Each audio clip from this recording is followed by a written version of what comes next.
Когда ты видишь результат того, что остается от ядерного взрыва, ты никогда не захочешь такое оружие использовать. Никогда. Никогда, никогда. Недавно Россия немного угрожала нам, и я отправил подводную лодку. Ядерную подводную лодку, потому что они угрожали нам ядерной войной. А это самое смертоносное оружие, когда-либо созданное.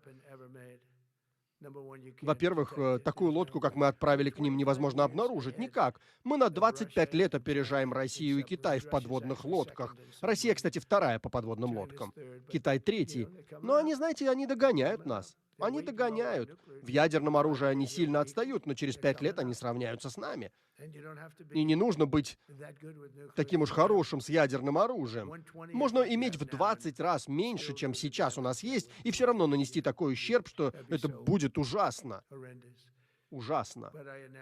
Но я объявил, основываясь на его упоминании ядерного оружия, это был глупый человек, который работает на Путина.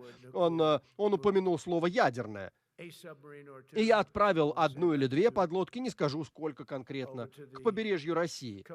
Просто, на всякий случай. К России их отправил, потому что мы не можем позволить людям разбрасываться словом «ядерные». Я называю это «я» словом, слово на букву «я». Есть два слова таких, которые нельзя использовать, вслух говорить. И, честно говоря, если дело дойдет до использования, честно говоря, у нас ядерного больше, чем у кого бы то ни было. У нас оно лучше, у нас это более новое оборудование. Но это то, о чем мы даже думать не хотим. Но когда кто-то упоминает это, подлодка тут же отправляется к их берегам. И она там скрывается. Ну, я не уверен, что нам придется ее использовать, конечно, но это удивительно. Она полностью необнаружима. Наша подлодка